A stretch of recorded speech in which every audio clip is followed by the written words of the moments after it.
Hey, check this thing out. So I was walking into NAB this morning, and my eye caught this thing called the PadCaster. Now I've got an iPad. I use it for a bunch of stuff. I also use my iPhone. I also use little cameras all the time. The smaller, the better.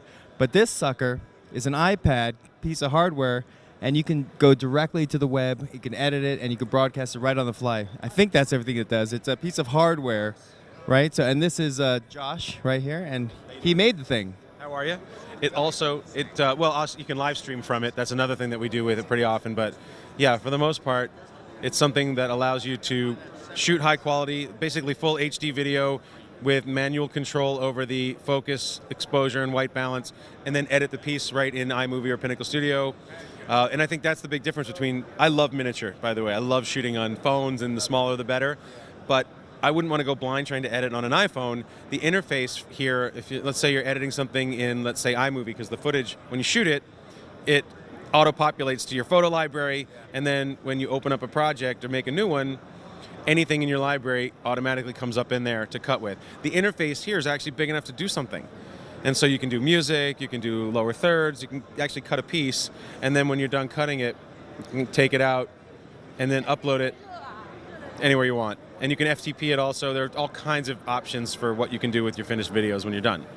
So if I was just shooting an interview with my iPad and I wanted to get it onto my blog or my client's blog right away, I edit it in the iMovie because I just shot it using this sucker, and push a button and I'm done. What happens with us is I hit Vimeo, and Vimeo is wired so that when it goes up there, it goes to Facebook, Twitter, and our blog at the same time. So I'm going to 4 places by hitting that button. And you know, we were shooting interviews here. Just then the guy's like, "So when can I see it online?" And we're like, "Now!" And it's like, you know, Wi-Fi makes it obviously a lot faster, but even LTE is pretty crazy. So what gave you the idea to dream this thing up? just a lot of idle time. No. We were shooting when the iPad 2 came out. I started believing in it. I was like, okay, this isn't just a consumption machine. You can actually give back. You can do something that goes that direction with an iPad. So I brought it out here 2 years ago, and we clipped it into like a shoulder rig. It looked so stupid. This looks kind of silly, but the shoulder rig I had, it was clamped in and stuff, and I didn't want to crack the glass, and it worked because you could still do all this stuff with it. And then I said, well, look, if you can do this, I need to figure out a way to not break it. And so I spent a little time with an engineer friend, and we built it. My last couple questions are: what hardware, what things do I need to make it fully functional? Well, the thing is, it'll function without anything. I don't need this lens. This is because the fixed lens on the iPad is, I don't know, maybe somewhere in the 40, 45 millimeter range. I put a wide angle adapter on there so I want to get a little farther back. But then the camera app that I use lets you zoom in digitally, so I actually can compensate for that if I want to get closer.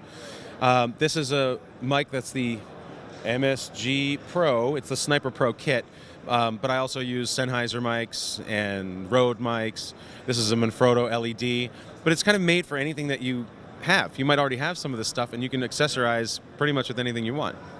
Right. And how many gizmos can I lock onto this thing comfortably? There are 22 holes, something. It's like they're just everywhere. Anything you want. And we just kickstarted a campaign for the Mini, and we're going to make this all smaller. And now I'm like, we're going to lose a bunch of holes. And like, you know what? There's still enough.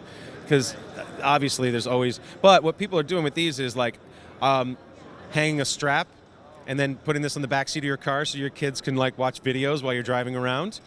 I mean, I just did that, and you know, you can clamp it like this so it's on like a nightstand TV next to your bed. So there's a whole bunch of other functions, not just for podcasting. People are showing me what to do with it. A friend of mine was like, you should go to all the car dealerships, and it's like the DVD player for the guy who doesn't want to spend 10 grand on the DVD player. Like, you know what? I basically, some guy's doing TED conferences on live stream. Oh, this is a teleprompter. So there's the video. A light, some guy made that, and that's the nighttime, the TV stand, and the TV right there in the back seat. I think my kid will really like that, right? Yeah. And over LTE, it's like, you just watch TV in the back, and suddenly it's quiet in your car. But now it's my damn data stream. Verizon, eat them. Right. Do all you want. I mean, I have complaints, just not the same ones. Hey, thanks, man. Yeah, sure. Thanks a lot, man.